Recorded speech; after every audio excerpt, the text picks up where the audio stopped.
Mas eu quero falar um pouquinho sobre como é que Deus nos ensina, um pouquinho do que eu acredito, porque não temos a capacidade de esgotar o assunto, não podemos afirmar que conhecemos plenamente, na totalidade, a mente de Deus, logo a sua maneira de ensinar.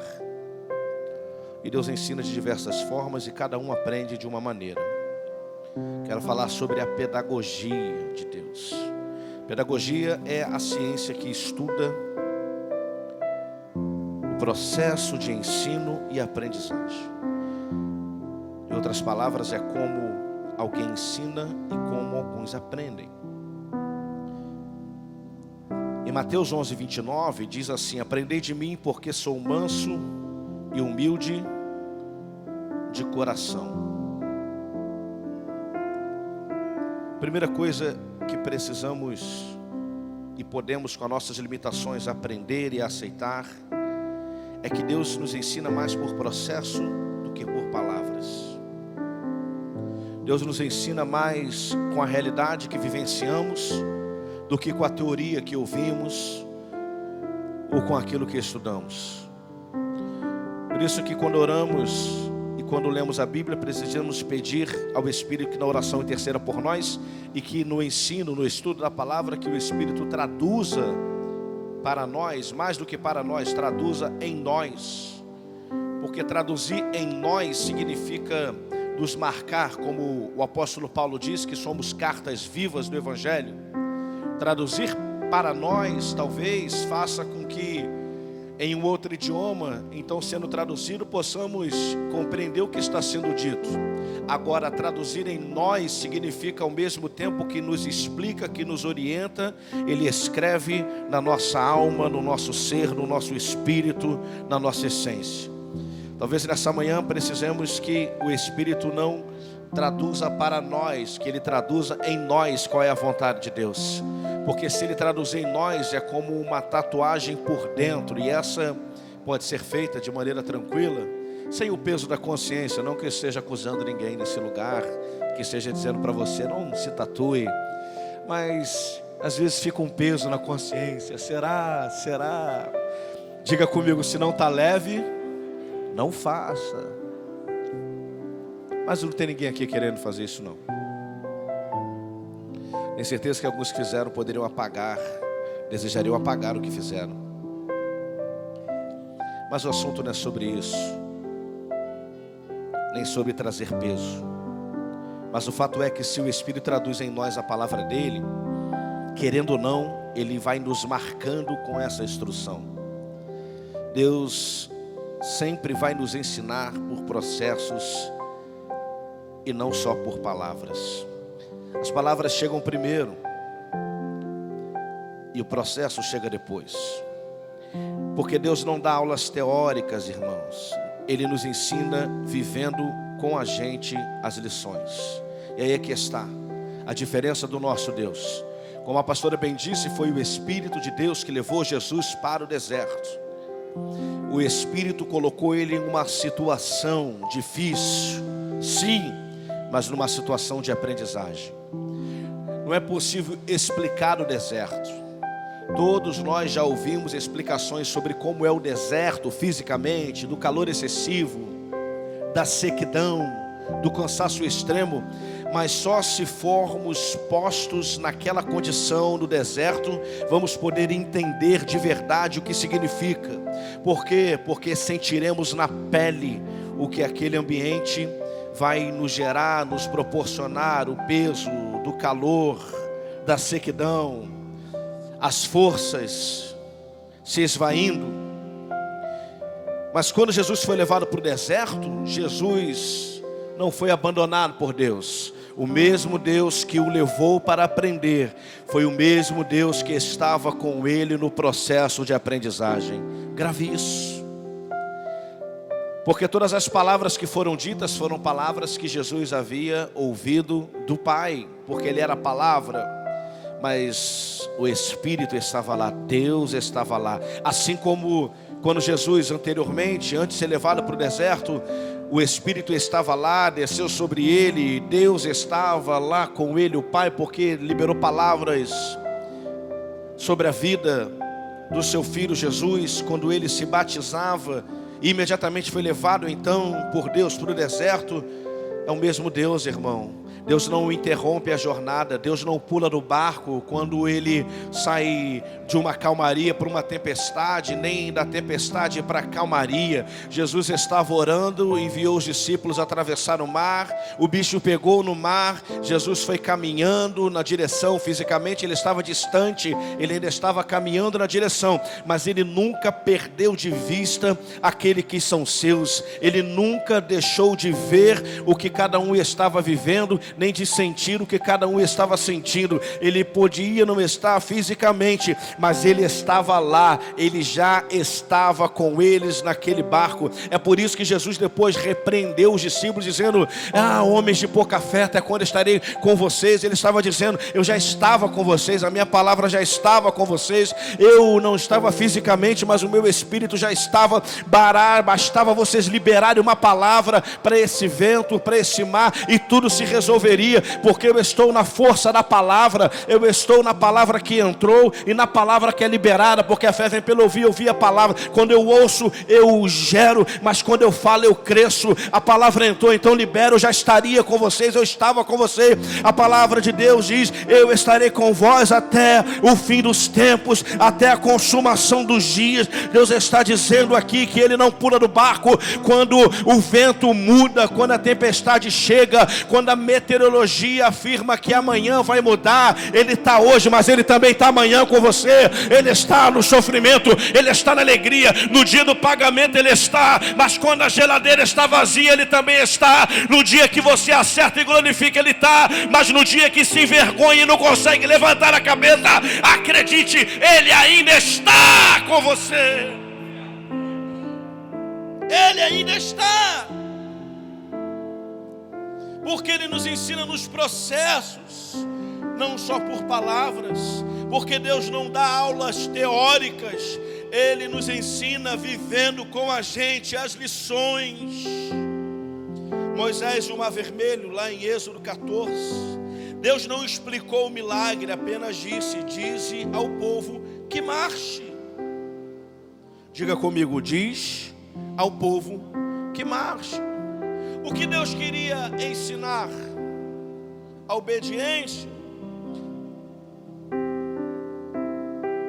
a fé.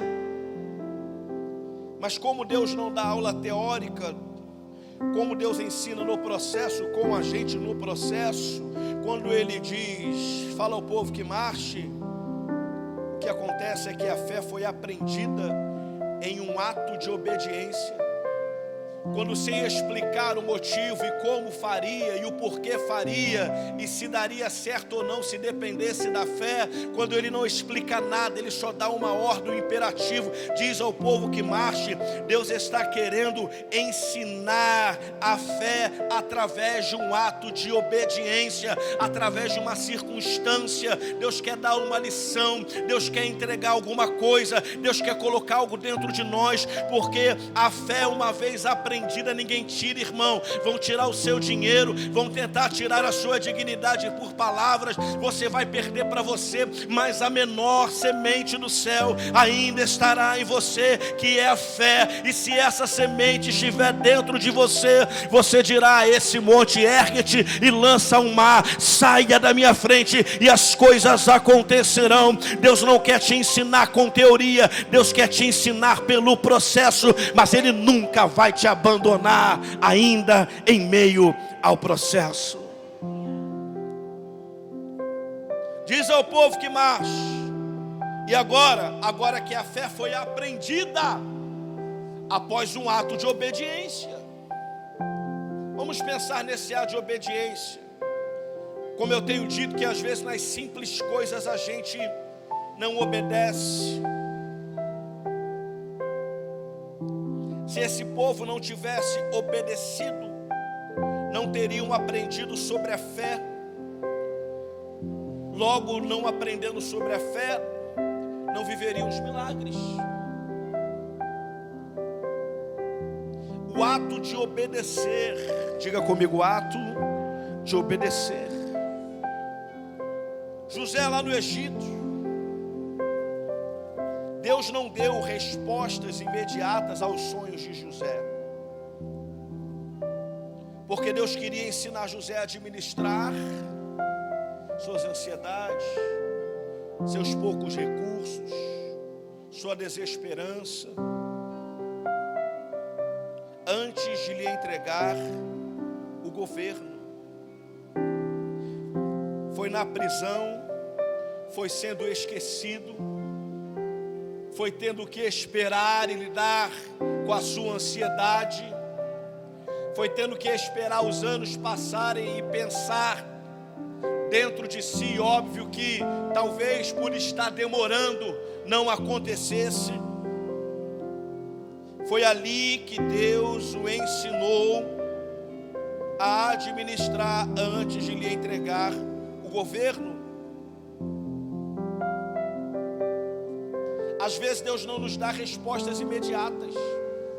Às vezes Deus não nos diz de maneira imediata o que vai acontecer, o porquê aconteceu, o como tem que ser, o como vai ser, o porquê que está assim, o porquê está demorando.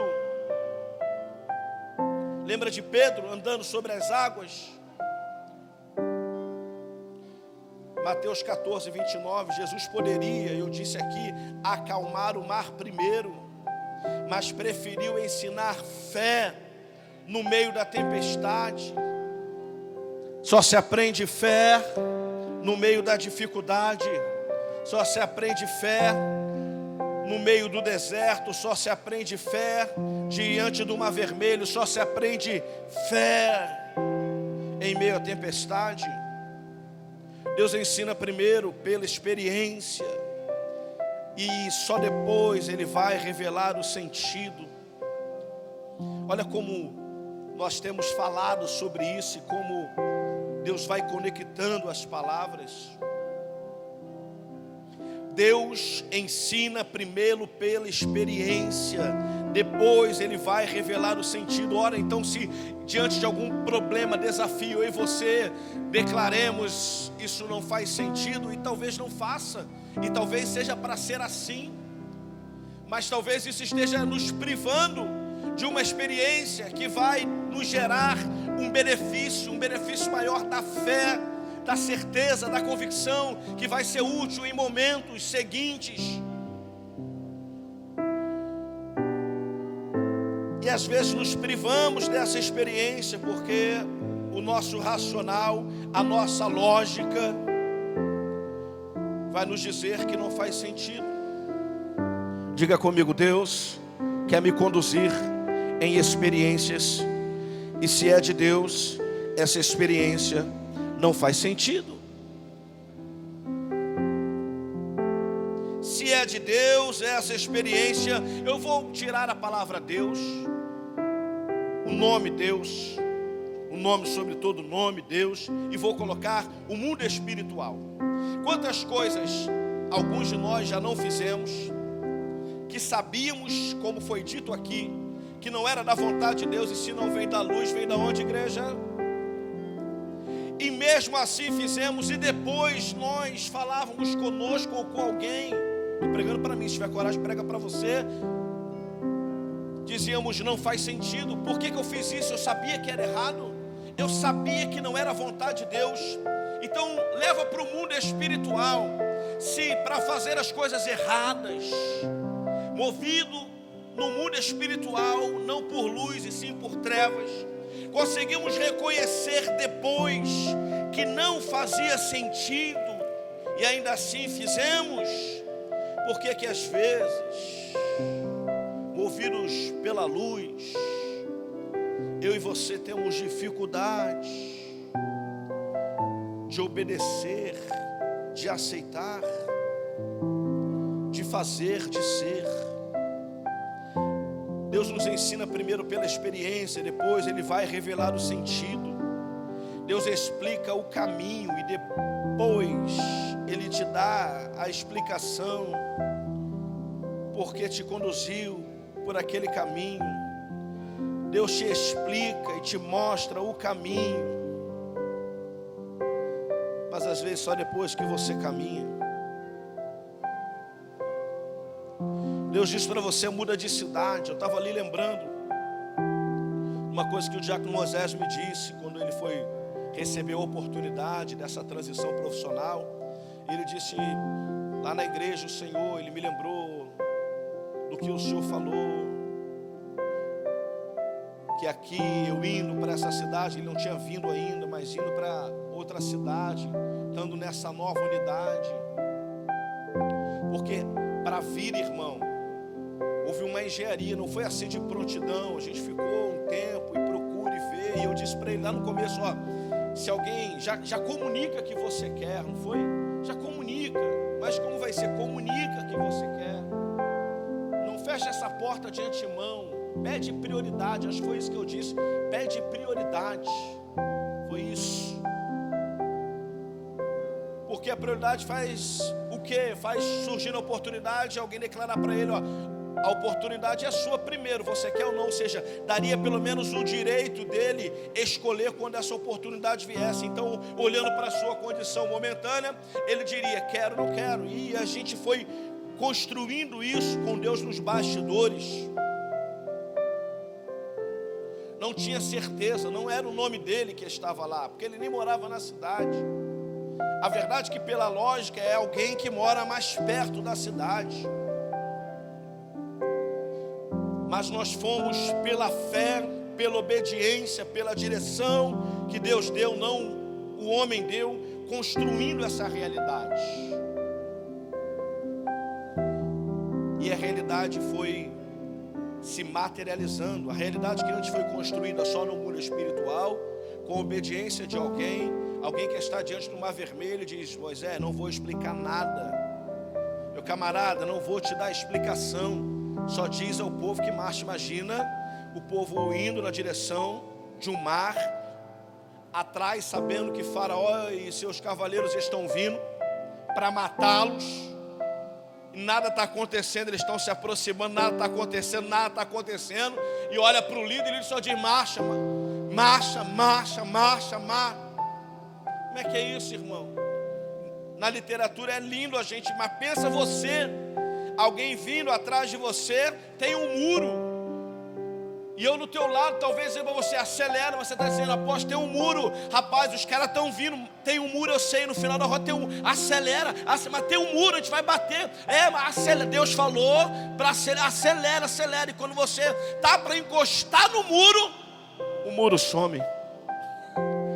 Fala a verdade aqui, quem ia acelerar na direção do muro?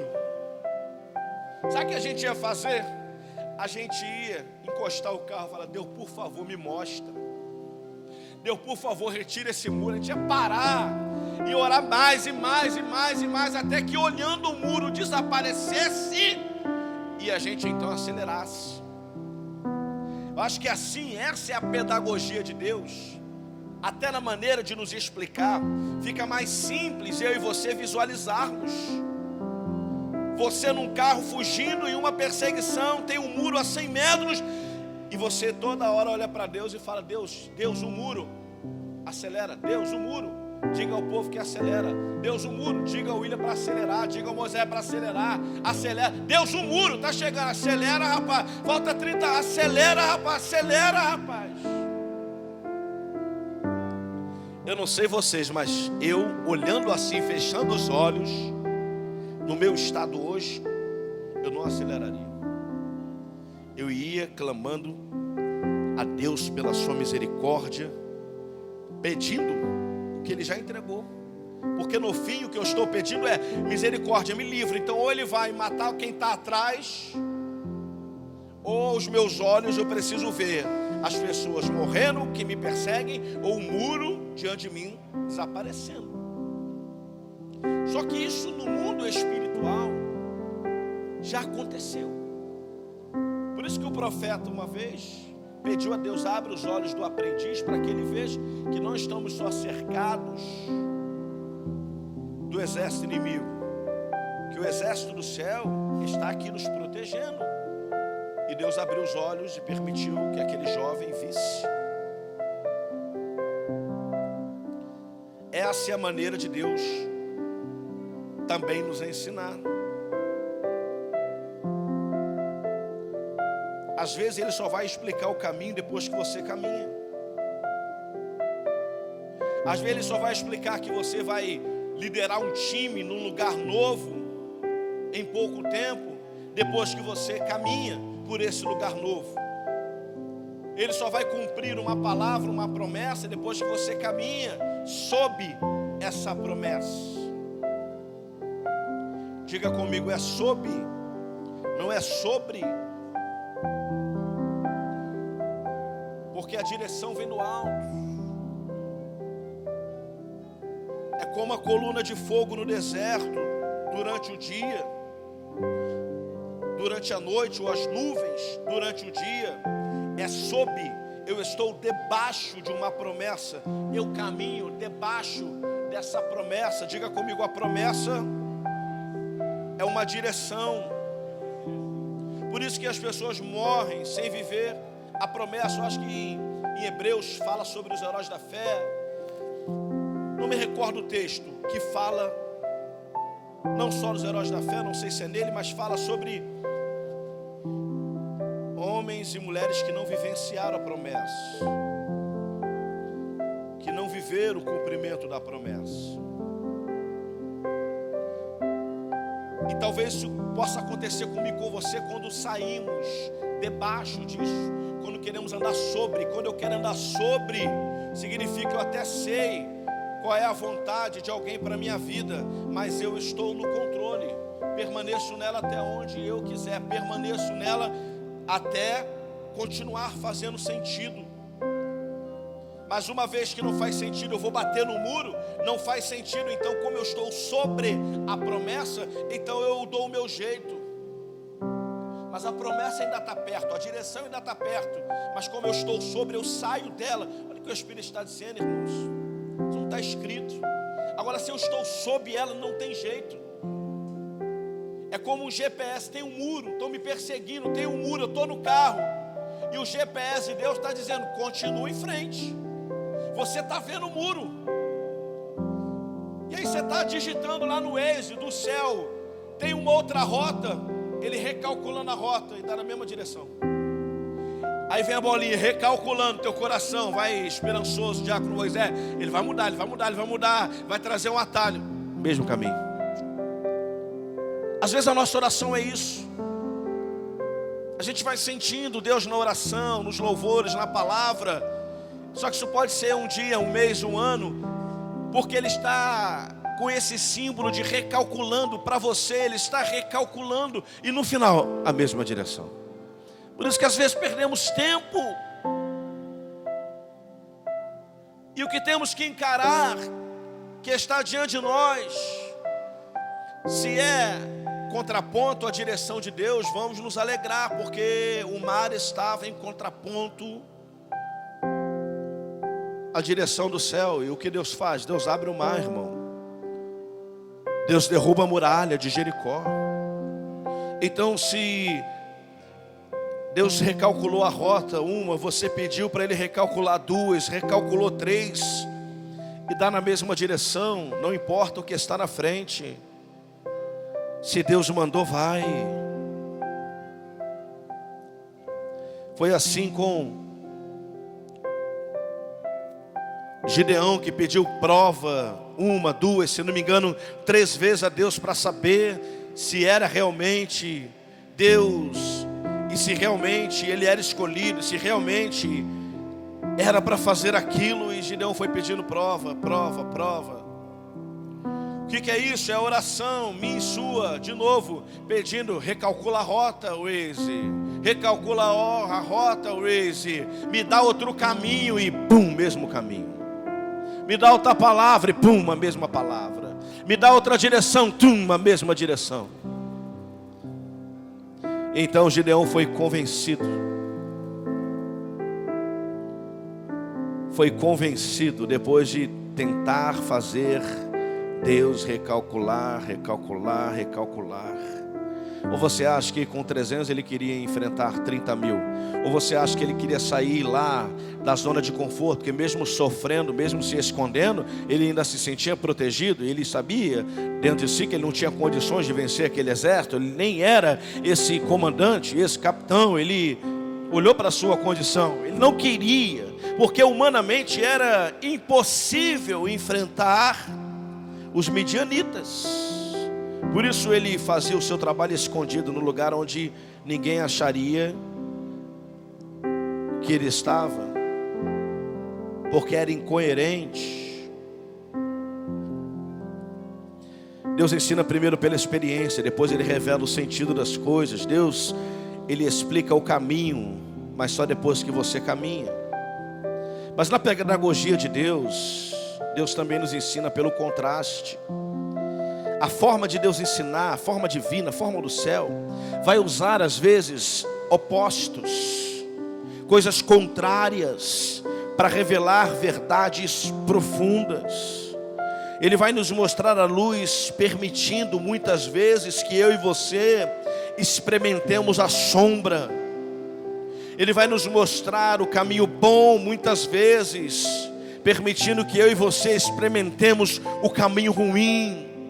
Ele vai nos mostrar, às vezes, que a obediência que nos conduz à vida com Deus extraordinária, muitas vezes só virá depois de um período em que eu e você insistimos em desobedecer. E às vezes essa desobediência é camuflada, como eu disse anteriormente, quando oramos pedindo para Deus recalcular a rota.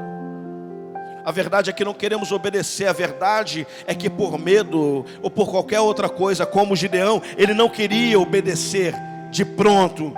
E Deus foi misericordioso com ele, como é comigo, com você. E ele fica pedindo prova, prova, prova. Agora imagina o Deus, o nosso Deus, o que tudo pode, sendo provado por um homem que, em outras palavras, está duvidando da palavra de Deus. Porque quando ele pede prova, ele está duvidando da soberania de Deus. Que Deus tenha a paciência que teve com esse homem, que continue tendo comigo e com você também. Às vezes Deus vai nos ensinar pelo contraste. Jó, por exemplo, aprendeu sobre fidelidade de Deus no contraste entre uma vida farta, próspera, abundante, e no outro dia perder tudo. Só que lá no livro de Jó 42:5, vem talvez a frase dita por Jó que mais simboliza isso. Diz: antes eu te conhecia de ouvir, mas agora os meus olhos te veem. Porque num dia eu tinha tudo, no outro dia eu não tinha nada, mas o Senhor sempre esteve comigo. Antes eu lhe conhecia de ouvir, mas hoje os meus olhos te veem. Às vezes, quando tudo está dando certo, é reflexo de que conhecemos a Deus pelo ouvir.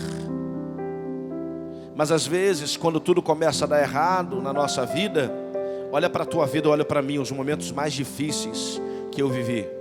Eu vi Deus me sustentar, eu vi Deus restaurar o meu casamento, eu vi Deus suprir a minha necessidade financeira, não deixar faltar comida no meu lar. Eu vi. Quando as coisas estavam indo bem, eu dizia: estou ouvindo a direção de Deus e logo tudo está dando bem, está dando bom, está indo bem. Mas quando as coisas falharam, faltaram, eu conheci Deus face a face. É isso que Jó está dizendo. Lembra de Elias no deserto, lá em 1º livro de Reis, capítulo 19? Logo depois daquele episódio no Monte Carmelo, onde 450 se reúnem contra ele, ele desafia, e ele faz uma oração, e o fogo desce e consome aquela oferta. Tudo isso passa, e você lembra para onde Elias vai? Ele vai para uma caverna. A Bíblia avança, e o episódio seguinte é que o mesmo homem que enfrentou tudo aquilo, que Deus respondeu com fogo, que trouxe o fogo para que todos vissem que Deus era com ele, é o mesmo homem que depois sente medo daquela mulher e vai se esconder numa caverna. Diga comigo, Deus às vezes ensina pelo contraste. Então, num dia tem fogo no Carmelo, no outro dia tem silêncio na caverna. Parece eu e você, né? Estou falando de mim. Um dia entusiasmado, certo, convicto. No outro dia, silêncio. Mente gritando ao contrário. Palavras ressurgindo do passado. Deus ensinou que poder e presença não são a mesma coisa. Porque num dia tem poder no Carmelo, no outro dia tem ausência na caverna. Porque se lembra que Deus visitou ele depois. Veio um barulho, veio isso, veio aquilo, e a Bíblia vai dizer que então Deus estava na brisa até que a brisa veio. Às vezes eu e você vivemos isso. Dia de poder, dia de certeza.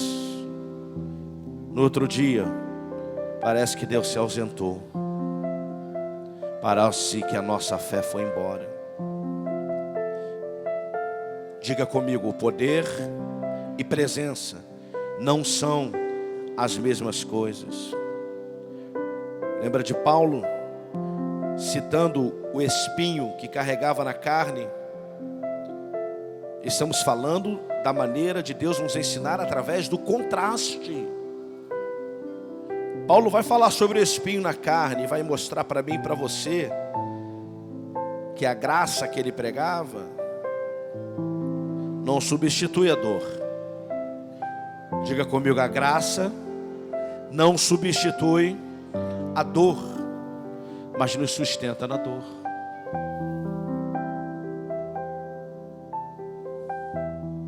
Deus nos amadurece mostrando os dois lados. O milagre, o deserto, o monte, o vale, o sim, mas também o silêncio.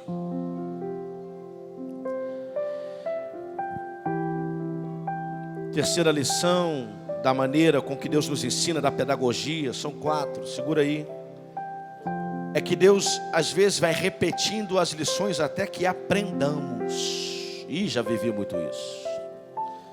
Como diz aí fora, quem nunca?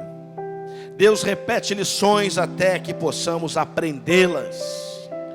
Ele é paciente.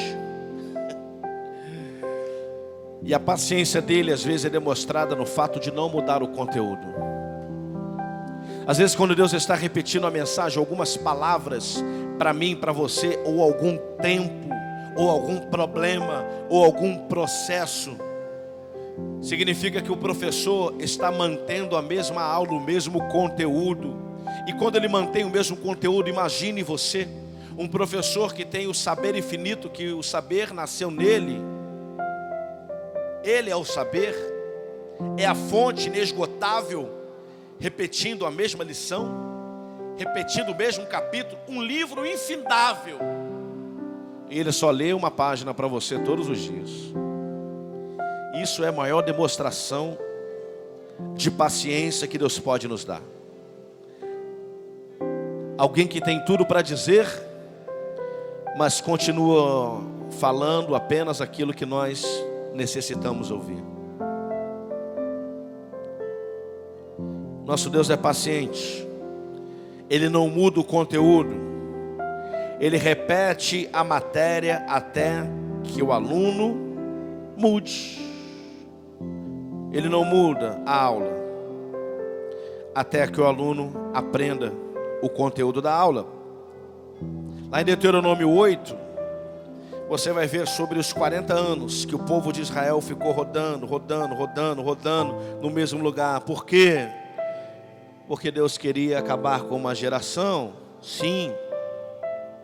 E enquanto ele acabava com essa geração, ele estava ensinando a próxima geração que é preciso ser dependente antes de viver a promessa. Deus não vai colocar numa família, um casal, um homem, uma mulher, para viver uma promessa, sem fazer esse homem, essa mulher, essa família antes se tornarem dependentes do Deus da promessa. Deus não vai colocar um homem, uma mulher, uma família, um casal em uma nova terra, sem antes fazer que essa família seja dependente do Deus da nova terra.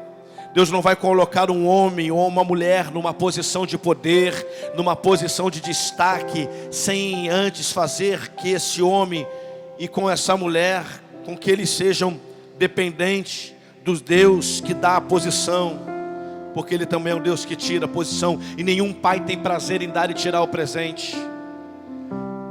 Imagine dar um brinquedo para o Benjamin, e naqueles 30 segundos que ele se entretém, porque depois disso o brinquedo perde o valor para ele. Com 17 segundos a gente tira dele. Enquanto ele está sorrindo, enquanto ele está pulando, a gente retira dele. Quem tem coragem? Quem tem coragem de fazer isso com ele? Quanto mais o nosso Pai quer fazer isso. Quanto mais o nosso Pai deseja fazer isso comigo e com você. No momento que estamos vibrando pela conquista, Ele retira e logo o prêmio desaparece. Não, por isso que Ele quer nos fazer dependentes dEle, para que a promessa não somente se cumpra, mas que ela permaneça em nossa vida.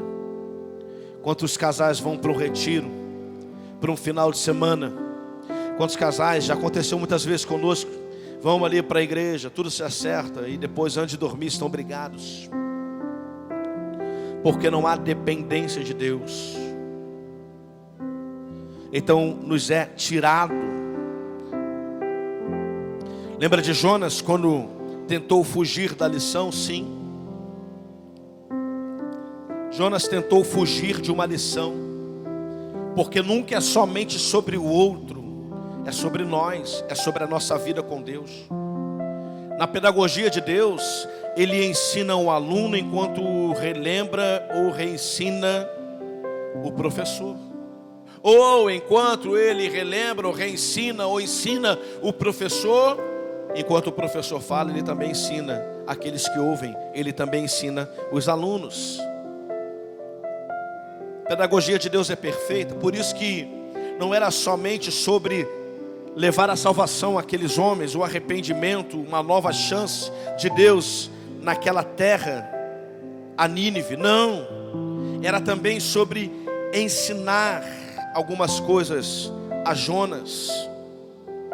Ensinar que ele não era o juiz, porque ele não era detentor da sentença. Ensinar que não cabia a ele dizer quem era absolvido ou não, porque ele não deu a vida a ninguém. Ensinar o amor, ensinar a graça, vivendo, porque o nosso Deus não é um professor de teorias. Deus ensina no processo. Só que Jonas tentou fugir da lição. Ele tentou fugir, e o que aconteceu? Quando um filho que não manda em si mora em casa de pais de verdade, se ele tenta fugir da escola, o que os pais fazem? O obrigam a ir à escola. Quando um filho tenta ser expulso ou não frequentar mais, sabe o que Deus faz? O que fez com Jonas. Quer fugir da escola? Eu vou te matricular de novo na escola. Tentou fugir? Vou te matricular de novo. Só que agora a sala de aula eu coloquei cadeira, e o lugar é esquisito. O lugar é dentro de um peixe, mas você vai lá e vai sentar para me ouvir. Sabe por quê, irmão? Porque Deus não desiste. Assim como Deus não desistiu de Jonas, Deus não desiste de mim e de você. Deus não desistiu de Jonas. Pastor, o que ele fez então com Jonas? Ele apenas recomeçou o ensino. Já que você não aprende nesse lugar dessa maneira, eu vou te ensinar em outro lugar, de outra maneira, porque eu te amo e tenho prazer em te ensinar. Vou repetir a lição em outro lugar, em outro ambiente, com outras pessoas. Por isso você vê gente fugindo de casamento, e separa, casa com outro, mesmo problema, separa, casa com outro, e nesse casa com outro, tem filho com outro. Nossa, por isso que precisamos interferir com o evangelho do reino nas famílias, porque nesse casa com outros, filhos vão sendo jogados em busca de uma felicidade inexistente, em busca de um complemento que não existe se você não se tornou já o complemento de alguém. Queremos que o outro nos complemente, mas não olhamos para si e nos perguntamos se estamos aptos a completar o outro. Então Deus não desiste, irmão. Deus não desiste, Ele é paciente. Ele não muda o conteúdo, Ele não muda a aula até o aluno aprender. Ele repete a matéria, repete a matéria. Talvez a gente fique assim: Deus me ensina algo novo, me ensina algo em outra área. Agora eu quero ser isso, ser aquilo. E Deus está dizendo para mim e para você nessa manhã: eu preciso repetir a matéria. Eu não vou mudar o capítulo para coisa nova em uma área nova, enquanto você não aprender o que precisa aprender. Lembra de Pedro? Ei, talvez Deus esteja nos matriculando de novo em alguma coisa, em algum lugar. Mas eu quero declarar sobre a mim, sobre a sua vida, que 2025 ainda é o ano da atualização. Nós vamos aprender. Esse ano não termina sem a lição de Deus não mudar em nossa vida. Lembra de Pedro? Lá no Evangelho de João, capítulo 21, depois de negar Jesus 3 vezes, foi confrontado quantas vezes? Pedro negou Jesus quantas vezes? Quantas? 3 vezes. E quando ele foi ter depois a conversa com Jesus, que terminou com Jesus pedindo: então, apacenta as minhas ovelhas. Você lembra quantas vezes Jesus indagou, perguntou, questionou a Pedro se ele o amava? Foi uma? Foi 2? Foram? Então 3 vezes ele nega, e por 3 vezes Deus o confronta através de Jesus. Tu me amas? Tu me amas? Tu me amas? Diga comigo: Deus repete lições até que aprendamos. Cada vez que Jesus indagava: tu me amas? E aquilo mexia com Pedro, era Jesus curando. Primeiro, uma terça parte, 1 de 3. Segundo, uma segunda parte, 2/3 de Pedro curado. E por terceiro, a terça parte, 3/3, plenitude. O Pedro agora estava sarado, porque só após a terceira indagação Jesus libera a palavra para ele. Então,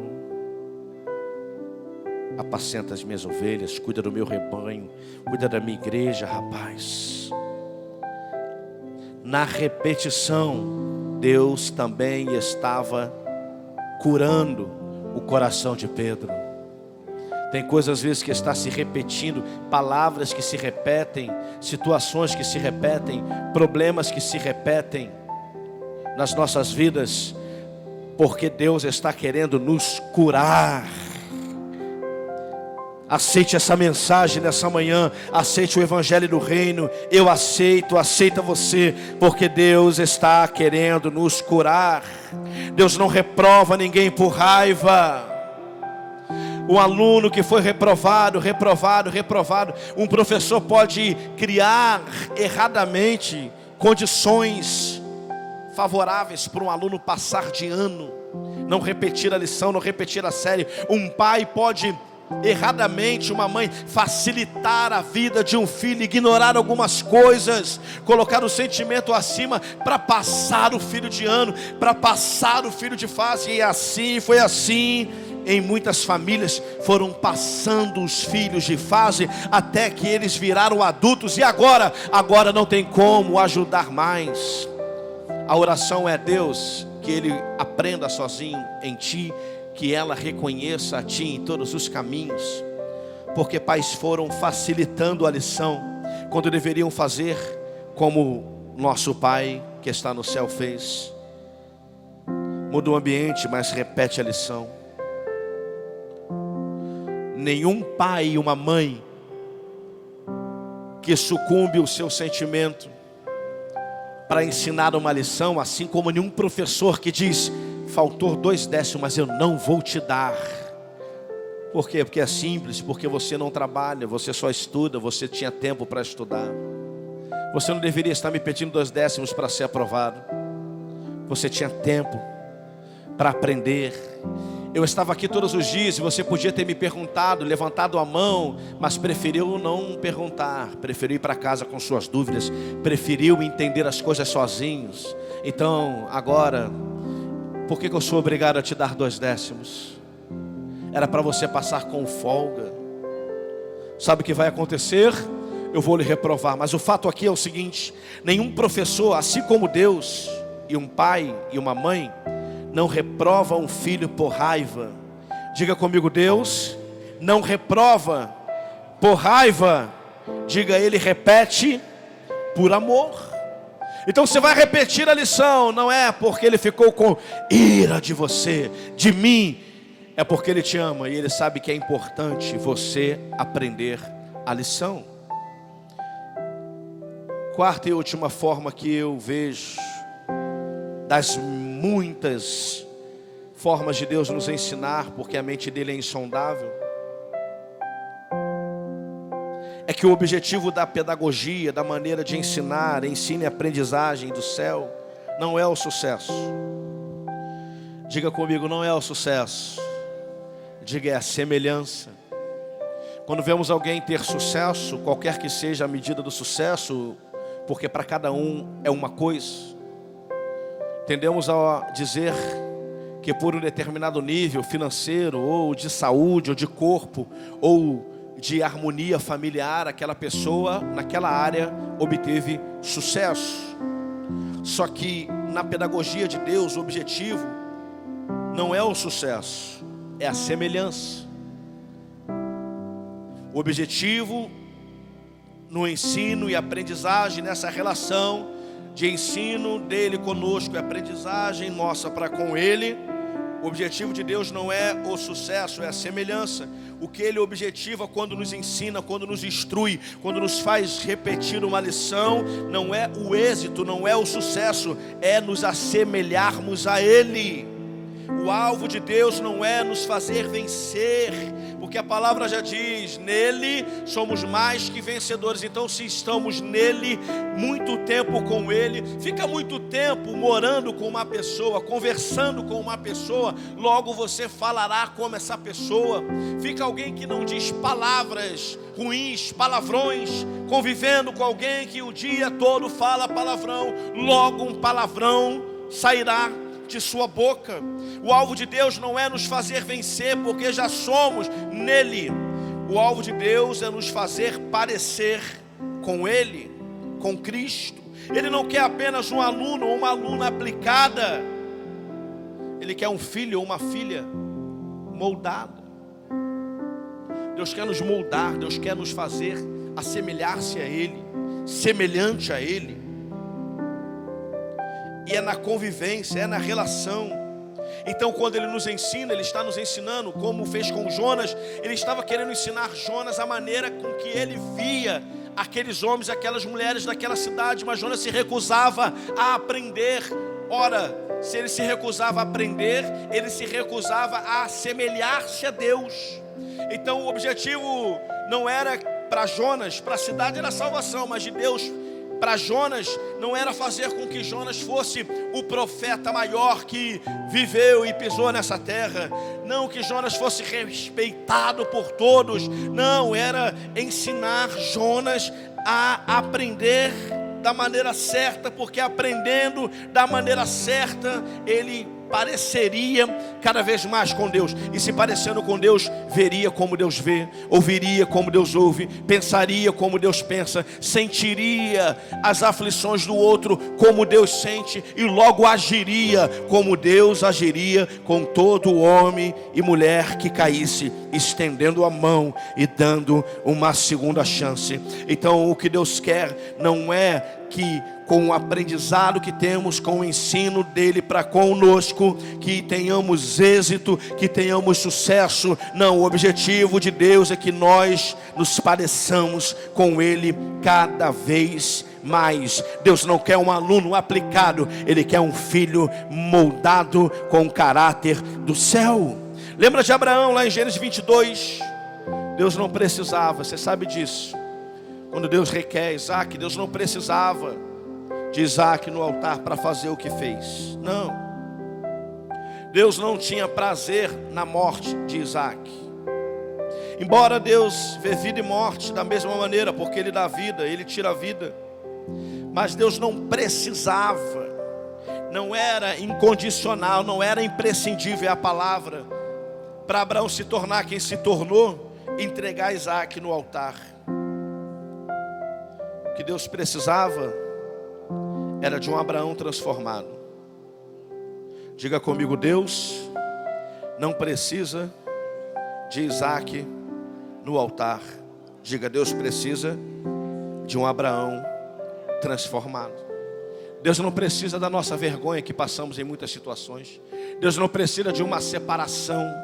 Deus não precisa de tudo, de um tombo, de um acidente. No meu caso, de quase ser morto, assassinado, de outros de uma família destruída, ou de ser morto por alguém, por dívida ou qualquer outra coisa. Deus não precisa disso. Deus não precisa de todo o seu dinheiro entregue. Deus não precisa de todo o seu tempo morando com Ele na casa de Deus, abandonando tudo, como algumas pessoas destruíram seus casamentos. Estou dando exemplos aqui para que você entenda que até isso parece bom. O que Deus precisa é de um Abraão transformado, é de um Marcos transformado, é de uma Letícia transformada. Deus não precisa de uma igreja cheia, Deus precisa de homens e mulheres transformados. Deus não precisa de um lugar gigante, embora Ele possa dar.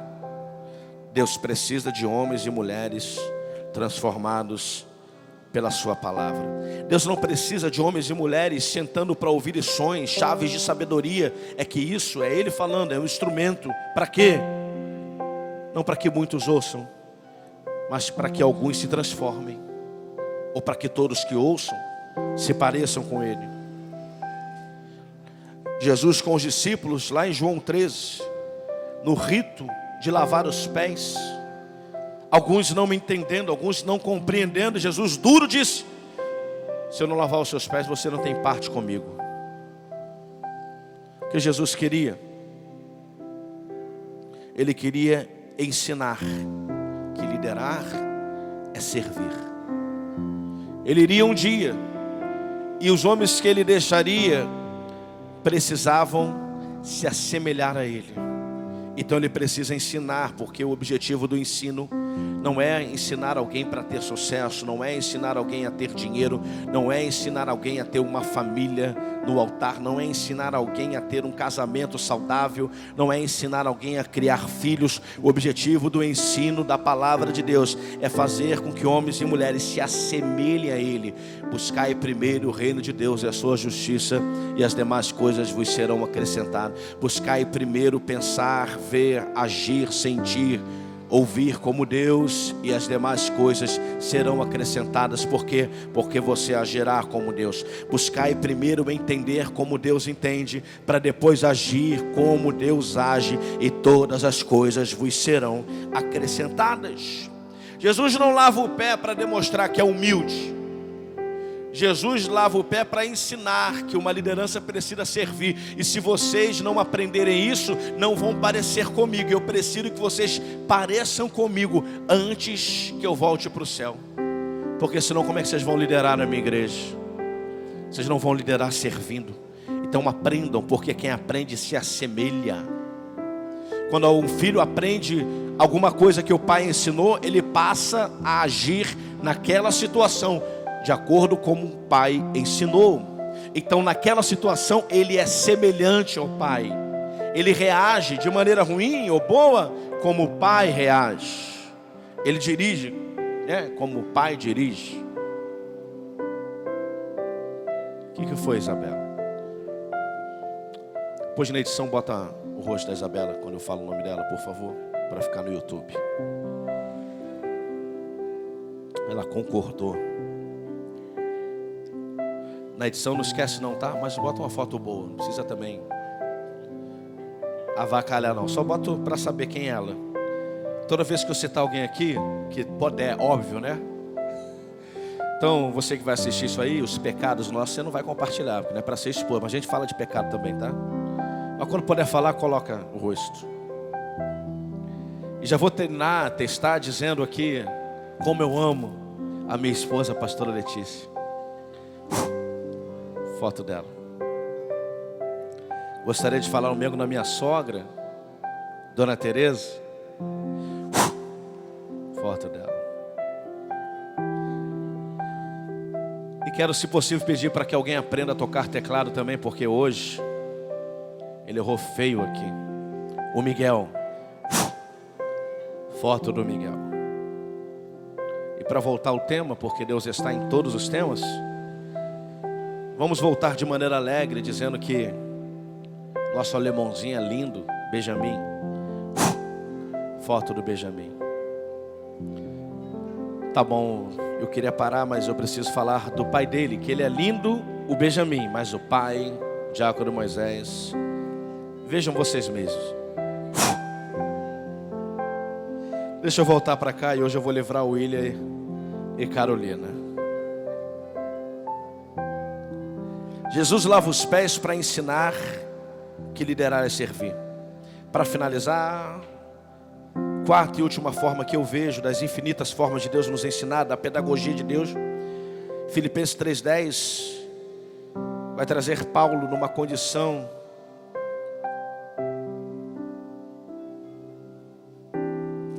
como quem diz: quero conhecer Cristo e o poder da sua ressurreição e a comunhão dos seus sofrimentos. Ele entendeu que a aula mais profunda é a semelhança de um aluno com o seu mestre. Ele queria e desejava conhecer a Cristo, conhecer de verdade. E conhecer também o poder da sua ressurreição.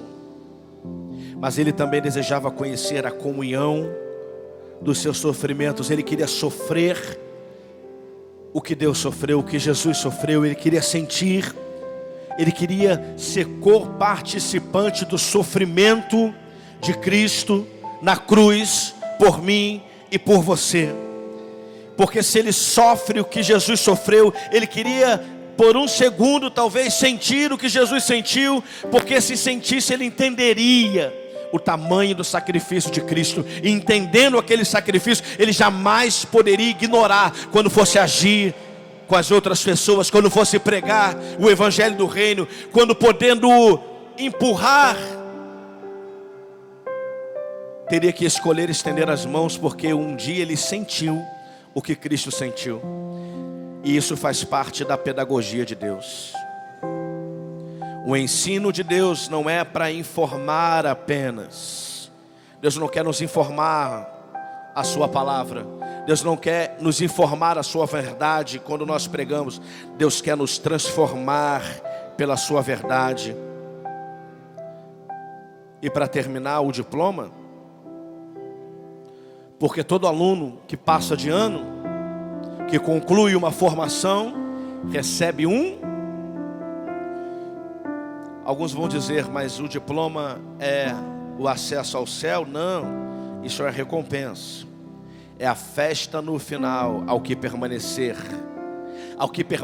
agindo segundo o que foi formado, agindo à semelhança de como Deus agiria. Mas ao aluno que passa nas provas e chega ao final do ano, o diploma será a imagem de Cristo em nós. Tem maior diploma do que olharem para o rosto de Moisés e ver transfigurado a imagem e semelhança do seu Criador? A pedagogia de Deus é o ensino mais profundo que existe. Diga comigo, Ele usa o tempo como quadro negro. Diga circunstâncias como um caderno. Diga o Espírito Santo como nosso professor. Ele não quer apenas que eu e você saibamos mais, não. Ele quer que nós sejamos mais. E quando um aluno, um filho, eu e você, nos tornamos parecidos com o mestre, sabe o que ele diz? O curso está completo. Sabe aquilo que você venceu e você pode dizer para trás, isso aqui eu deixei. Foi Deus dizendo, ei, vamos para outro, porque aqui o curso está completo. Por isso que 2025 não termina sem Deus atualizar o nosso currículo. E no nosso currículo terão algumas formações, irmãos. Pensa aí. Deus vai atualizar dia 31 de janeiro o nosso currículo lá no LinkedIn. E tem a parte das formações. O que é que vai estar lá que você e eu vamos ter concluído, hein? Pensa nisso agora. O que é que esse ano não termina sem você se formar, sem você vencer? Pense nisso.